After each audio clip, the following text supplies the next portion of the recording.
Hi, and thank you for meeting with me today. Today, I wanted to go through the strengths and needs of your classroom and or the program for inclusion. So let's start with my name. So my name's Carly Whiteside, and I'm the resource consultant for the program. I will support your program going forward based on the needs and strength form that we have here and all the data that I have collected. So you guys have your program philosophy is that you build caring, responsive relationships between educators, children, and family to create learning environments that foster a sense of belonging, provide rich opportunity for play, and cultivate each child's competence, capacity, and potential. And then your inclusion policy is recognizing that all children have varying abilities and strengths. We commit to providing supports that help foster each child's success within our program. So our inclusion support team collaborates with educators to design environments and implement strategies which aim to meet the diverse needs within the classroom, which is great. It's awesome. Okay, so we're going to start with reviewing the data. I'm going to highlight your program strengths and needs when implementing inclusion within your classroom. Okay. So here I have how inclusion will be implemented. So your strengths. So you provide language of inclusion within your program statement. The documentation of your agency specifies how classrooms are designed and are going to promote the four foundations of learning and accepting every child's unique abilities. Some support would be that although there is language to support inclusion within program documentation, it is not made to be its own policy, nor is it in the parent handbook. Agency that there's not doesn't specify that the center will accept all children into the program. So in the website, in your handouts and documents for the parents.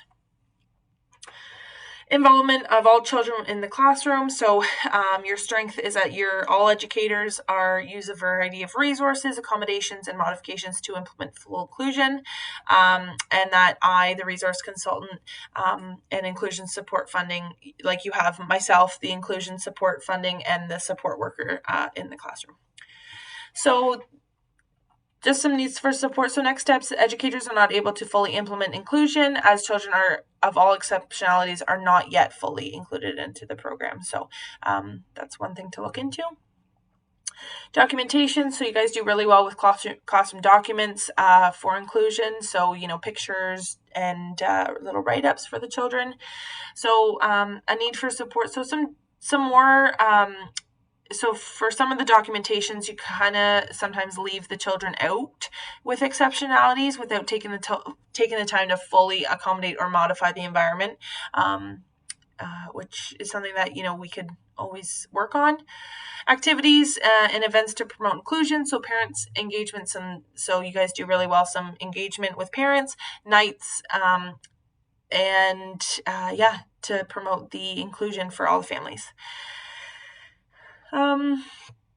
So some needs, some need for support. So refer to the documentation within the classroom to support full inclusion section. And then, I missed a part. You guys do really well with that. You're always engaging all the families in. So some support needs. So just, be aware of how you can fully accommodate your classroom. And then the staff knowledge professional development to support inclusion. So other professionals consult with educators to educate, guide, model, support, and promoting inclusion for all children. So the therapist, the resource consultant, and the inclusion support staff. You guys do really well with that. Some more things I think would be training in regards to implementation, like further implementation of inclusion within the classroom. It's encouraged for your staff. Okay, so that's just the strengths and needs chart that we went over. Next,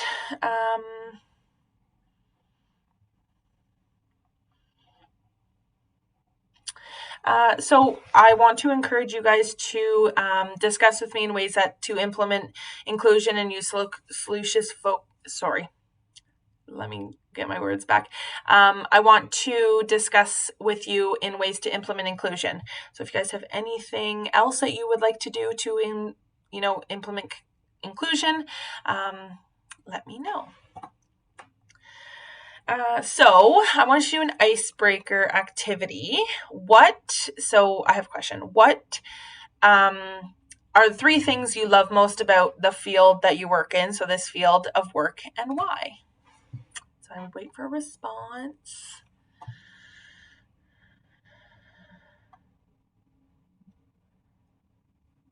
We'd have a conversation. So in closing, thank you for the time that you have met with me. I will be in and out of the center and to discuss more strategies with your staff and yourself. If you have any additional comments, questions, or concerns, you can contact me. And that's all I have. So thank you very much, and I will see you soon.